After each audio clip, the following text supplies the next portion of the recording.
Good evening.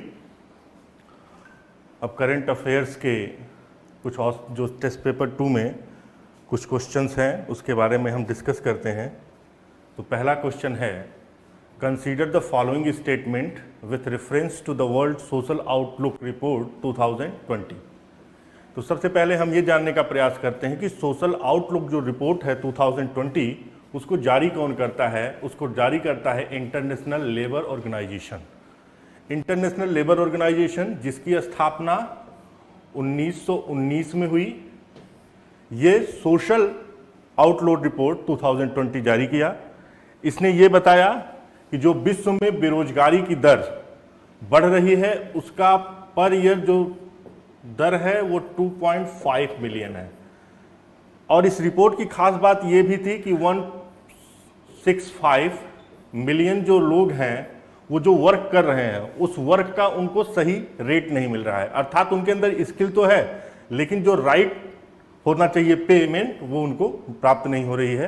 तो हम सवाल पे अगर फोकस करते हैं तो हम देखते हैं released by the World Economic Forum, ये सवाल आपका ये गलत है। दूसरा है state that the global unemployment rate has been declined steadily over the past decade, ये भी आपका गलत है क्योंकि मैंने आपको बताया कि यह 2.5 मिलियन की दर से क्या हो रहा है, बढ़ रहा है। तो ये क्या कर रहा है, डिक्लाइन हो रहा है अर्थात कम हो रहा है। तो ये स्टेटमेंट गलत है। It highlight that more than 60% of the global workforce currently works in the informal economy, अर्थात अनौपचारिक जो अर्थव्यवस्था है उसमें कार्य करता है। अर्थात जो विश्व की 60% से अधिकतम जनसंख्या है वो मुख्य रूप से अनौपचारिक सेक्टर में काम करती है। ये स्टेटमेंट सही है। इसके अलावा आईएलओ के बारे में अगर हम देखें तो हम ये भी देखेंगे कि इसके जो मेंबर हैं वो टोटल 187 हैं। और आईएलओ का ये काम होता है कि विश्व स्तर में जो मजदूर होते हैं उन मजदूरों के नियम कानून प्रोग्राम कैसे उनका हित हो सके, उनके वेलफेयर के लिए जो स्कीम्स होती हैं प्रोग्राम्स होते हैं उसके लेकर जो कानून बनाया जाता है उसका वो क्रियान्वयन इंटरनेशनल लेबर ऑर्गेनाइजेशन के माध्यम से किया जाता है। नेक्स्ट,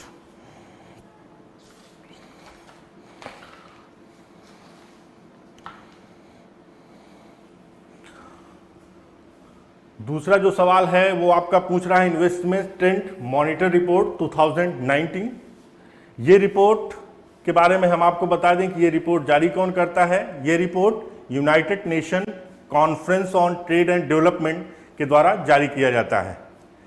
इस रिपोर्ट 2020 की कुछ खास बात ये है कि इसमें कहा गया कि जो विश्व में एफडीआई का जो इन्वेस्टमेंट है वो वैश्विक स्तर पर वर्ल्ड लेवल पर 1% की कमी हुई है। कितने परसेंट की कमी हुई है, 1% की कमी हुई है।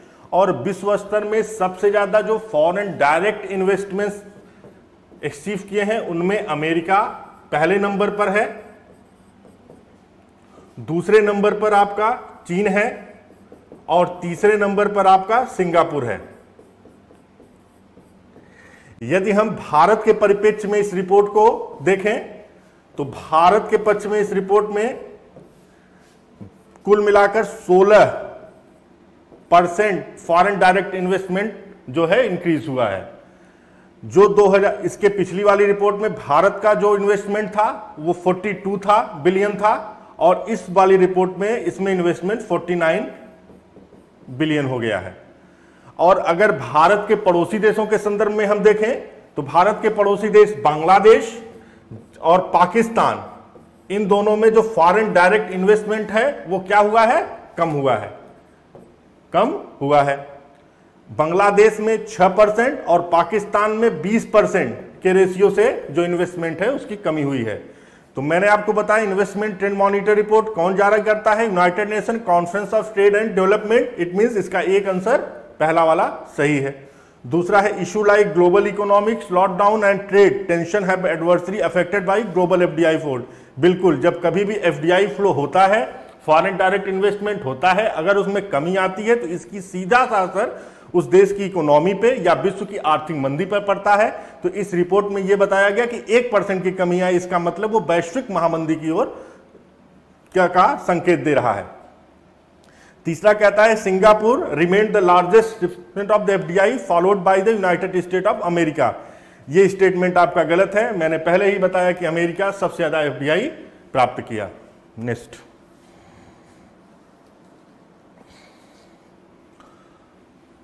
साइकोमोरे, ये टर्म हाल ही में बहुत ज्यादा न्यूज में रहा। जनवरी 2020 में क्वांटम कंप्यूटर के एक प्रोसेसर, साइमोरे क्या है, क्वांटम कंप्यूटर का एक प्रोसेसर है। इस प्रोसेसर के माध्यम से किसी भी आधुनिक कंप्यूटर से 200 गुना अधिक तेजी से वो गणना कर सकता है। और जो प्रोसेसर लगा उसी क्वांटम प्रौद्योगिकी में, क्वांटम कंप्यूटर में, उस प्रोसेसर का नाम था साइकोमोरे। ये शब्द का प्रयोग 2012 में John California institute of technology, जो अमेरिका में स्थित है, जॉन पेस्किल वहां के प्रोफेसर हैं, उन्होंने ये टर्म दिया और वहीं से साइकोमोरे टर्म पहली बार यूज हुआ। जो क्वांटम कंप्यूटर होता है, ये क्वांटम कंप्यूटर भौतिक विज्ञान के सिद्धांत पर आधारित होता है, जो भौतिक विज्ञान के सिद्धांतों में किसी भी मशीन के डाटा का संग्रह करता है, उसका संकलन करता है। और ये जो क्वांटम कंप्यूटर है 2012 का नोबेल पुरस्कार डेविस जे विनफील्ड तथा सर्च होर्स्के को दिया गया, क्योंकि उन्होंने ही क्वांटम कंप्यूटर प्रौद्योगिकी की खोज की थी। इसके उपलक्ष्य में उनको 2012 में नोबेल पुरस्कार दिया गया। तो साइकोमोरे क्या हुआ, quantum computer processor.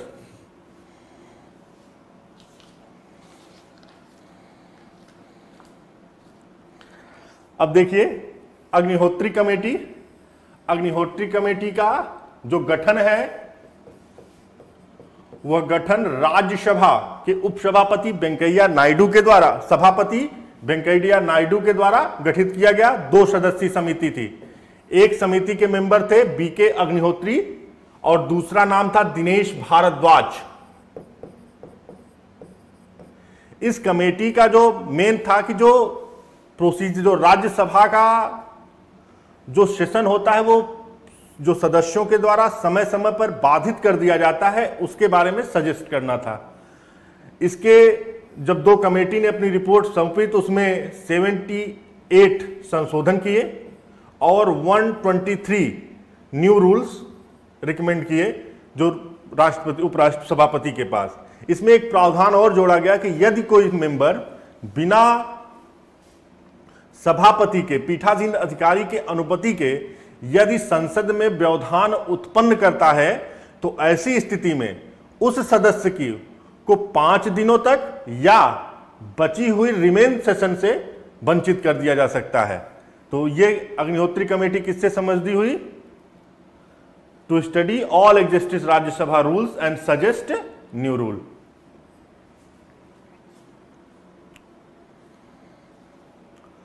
With reference to the 14th annual status of educational report, अब हम एजुकेशनल रिपोर्ट की बात करें तो पहला इसका ऑप्शन है, it is released by the ministry of human resource. तो ये मिनिस्ट्री ऑफ ह्यूमन रिसोर्स के द्वारा नहीं, बल्कि इसको यूनेस्को तथा CEIAR और यूनेस्को के द्वारा जारी किया जाता है। और इसका काम होता है कि किसी भी पूरे देश में जो संस्थागत फंड हैं, किसी भी शिक्षा के विकास के लिए आवश्यक हैं, और राइट टू एजुकेशन एक्ट के तहत जो अनुच्छेद 21A में दिया गया है, उसके तहत कोई भी बच्चा बिना शिक्षा के ना रह पाए, ऐसी स्थिति, ऐसे संस्थागत विकास के लिए प्रयास करता है, रिकमेंड करता है। और यह बताता है कि गर्ल्स और मेल और फीमेल जो बच्चे हैं उनमें क्या स्थिति है गवर्नमेंट इंस्टीट्यूशन में और प्राइवेट इंस्टीट्यूशन में, हर चीज का विवरण देता है।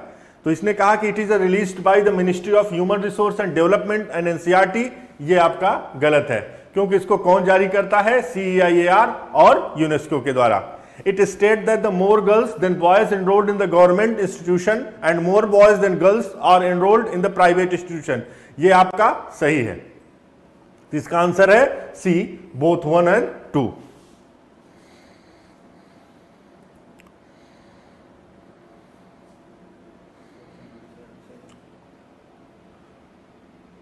हाँ, अब the annual survey of India city system.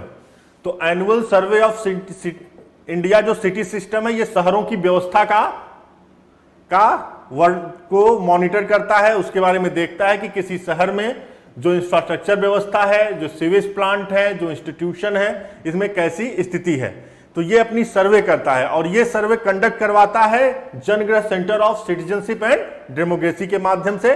तो ये आपका सही है। इसी के आधार पर जो रिपोर्ट आई उसमें पुणे जो है वो पहले नंबर पर है और इसका जो स्कोर है वो सबसे टॉप पर है।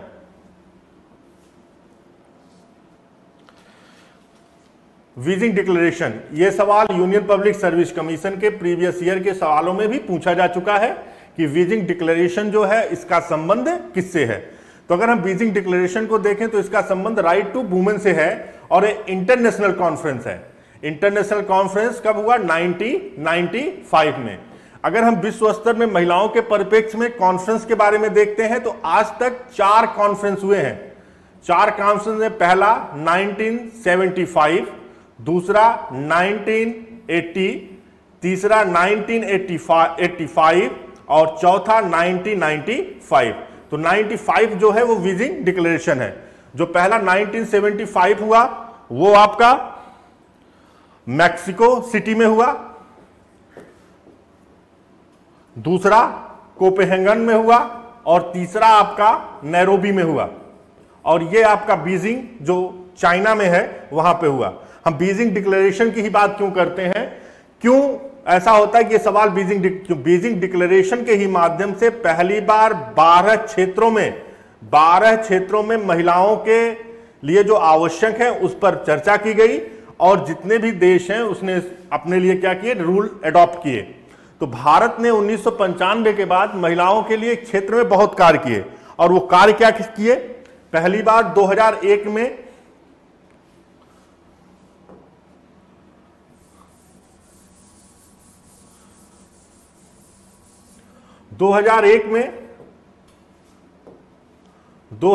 में वुमेन एम्पावरमेंट के लिए एक योजना बनाई गई। इसके अतिरिक्त 2006 में भारत ने महिला कल्याण एवं बाल विकास मंत्रालय की स्थापना की, वुमेन मिनिस्ट्री। इसके अलावा नेशनल काउंसिल फॉर वुमेन की स्थापना की गई। इसके अलावा भारत ने 2013 में criminal law amendment act sexual harassment bill pass किया जिसके माध्यम से महिलाओं के साथ होने वाले अत्याचारों को प्रोटेक्शन दिया गया। और भारत में महिलाओं के लिए विभिन्न प्रकार की योजनाएं भी चलाई गई। उज्ज्वला योजना, उजाला योजना, स्वाधार योजना तथा one stop one scheme centre, ये सारे चीज बीजिंग डिक्लेरेशन के बाद ही भारत के द्वारा महिलाओं के प्रोटेक्शन के लिए चलाए गए। अगला, water sector city initiative is initiative of world water council या वर्ल्ड बैंक। तो ये वर्ल्ड बैंक के द्वारा जारी किया जाता है जिसमें किसी भी देश के वाटर रिसोर्स के बारे में पता चलता है। तो इसकी पानी कमी वाले शहर के बारे में बताया जाता है कि विश्व में कहां पानी कमी की व्यवस्था की वो है, उसके बारे में इंफॉर्मेशन वर्ल्ड बैंक अपनी रिपोर्ट में देता है। नेक्स्ट,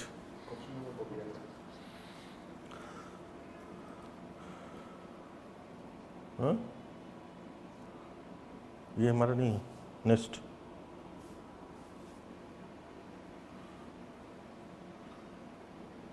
अब एनुअल फाइनेंशियल इंक्लूजन इंडेक्स जो है वो जारी कौन कर सकता है, कौन प्रिपेयर करता है?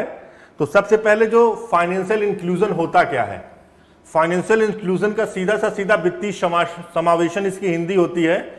इसका अर्थ होता है कि किसी भी देश में निवास कर रहे व्यक्तियों का सर्वांगीण विकास कैसे हो, इसके लिए फाइनेंस में उनकी पहुंच सुलभ हो। इसी के लिए जनधन योजना स्कीम जो भारत सरकार के द्वारा चलाई गई, इस स्कीम के माध्यम से उनका वित्तीय समावेशन का विकास किया जाए। इस पर जो रिपोर्ट जारी करता है वो मिनिस्ट्री ऑफ फाइनेंस जारी करता है और इसके जो रिपोर्ट जारी करने का बेसिस है, रिपोर्ट जारी करने का जो बेसिस है वो 3 आधारों पर होता है।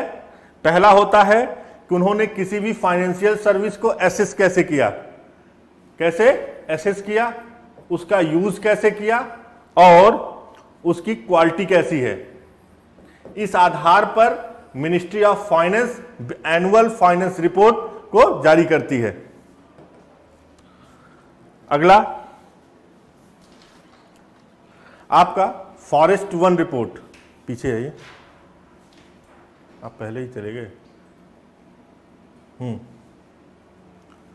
फॉरेस्ट रिपोर्ट 2019, यह रिपोर्ट पर्यावरण वन मंत्रालय के द्वारा, किसके द्वारा? पर्यावरण वन मंत्रालय के द्वारा जारी किया गया। और इस रिपोर्ट में यह बताया गया कि भारत में जो पर्यावरण का क्षेत्र है उसका कुल एरिया 21.67% है। कितना है? 21.67% है। इस रिपोर्ट में वन आवरण, फॉरेस्ट कवर, वृक्षावरण, ट्री कवर, कार्बन स्टॉक्स आदि के बारे में दिया गया। इस रिपोर्ट के अनुसार भारत में एरिया के वाइज में मध्य प्रदेश, अरुणाचल प्रदेश, छत्तीसगढ़, उड़ीसा और महाराष्ट्र, इनका क्रम ज्यादा है। जबकि परसेंटेज के आधार पर ये एरिया वाइज है। परसेंट के आधार पर मिजोरम,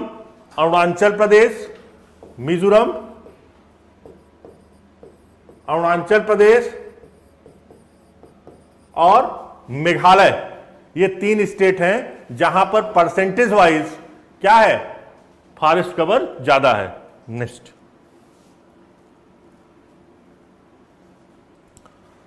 अब देखिए जेंडर इन इक्वलिटी इंडेक्स, यह यूनाइटेड नेशन डेवलपमेंट प्रोग्राम के द्वारा जारी किया जाता है, यूएनडीपी के द्वारा। और इसका जो आधार होता है वो 3 आधार होता है: reproductive health, empowerment and labour force. Reproductive health में मातृ दर और मातृ मृत्यु दर के बारे में बताया जाता है, जिसके आधार पर किसी राष्ट्र में मातृ मृत्यु दर की रेट क्या है। दूसरा इंपावरमेंट के आधार पर राज्य के संसद तथा राज्य की विधानसभाओं में महिलाओं और पुरुषों में किस तरह के अनुपात हैं और कौन कितना ज्यादा भागीदारी में या डेमोक्रेसी लोकतांत्रिक प्रक्रिया में भाग ले रहा है, यह इंपावरमेंट देखा जाता है। तीसरा लेबर फोर्स, जो क्रियाएं होती हैं, जो मजदूर फोर्स होता है, उस फोर्स के आधार लेबर फोर्स में मेल और फीमेल का पार्टिसिपेशन का रेशियो क्या है, इस रेशियो के आधार पर जेंडर इनइक्वालिटी इंडेक्स को प्रिपेयर किया जाता है। तो इसका आंसर क्या होगा? आपका बी होगा। Thank you, best of luck.